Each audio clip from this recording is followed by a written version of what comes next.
3 चमचे व्हेनिगर आणि 3 चमचे पाणी असे मिश्रण रेडी करायचं आहे। व्हेनिगर अवेलेबल नसेल तर लिंबाचा रस वापरायचा। आता दूध छान उकळून घ्यायचे आहे।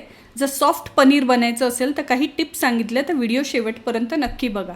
दूध छान उकळून घ्यायचं आहे आणि एकदा का दूध छान उकळलं की गॅस सिम करून ते 1 मिनिटभर असं सतत ढवळत राहायचं आहे।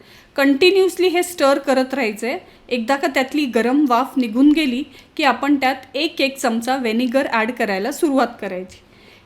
व्हेनिगर एकत्र ॲड न करता एक स्पून ॲड करत राहायचं आहे आणि ते स्टर करत राहायचं आहे, जेणेकरून ते सगळीकडे छान दूध कडल व्हायला किंवा विरळायला मदत होईल। तर जसं जसं एक चमचा तुम्ही व्हेनिगर ॲड कराल आणि ते सतत ढवळत राहाल, तुमच्या लक्षात येईल ते दूध कडल व्हायला किंवा विरळायला सुरुवात होते। आता तुम्ही पाहू शकता दूध आपलं छान विरळलेलं आहे। आता ह्या ठिकाणी गॅस बंद करायचा आहे आणि 5-10 मिनटं हे दूध तसंच ठेवायचं। तोपर्यंत आपण गाळण्याची तयारी करूया।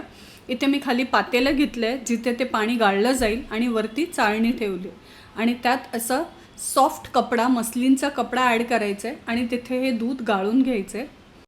गाळून झाल्यावर साध्या पाण्याने ते स्वच्छ 2दा धुवून घ्यायचं आहे, जेणेकरून व्हेनिगर किंवा लिंबाचा आंबटपणा निघून जाईल।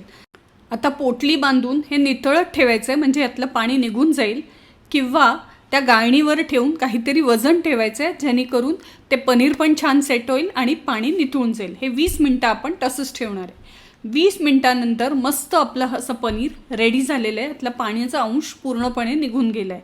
मस्त सॉफ्ट असं पनीर रेडी आहे।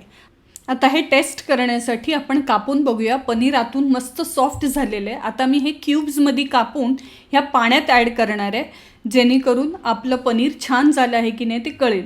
जर ते पाण्यात विरघळलं म्हणजेच आपलं पनीर व्यवस्थित सेट नाही झालेलं आहे। तर आपण हे क्यूब्स करून हे पाण्यामध्ये टेस्ट करूया। थोडंसं कोमट पाणी घेतलं आहे। आता ह्याच्यात काही विरघळत नाही आहे, म्हणजेच आपलं पनीर छान सेट झालेलं आहे।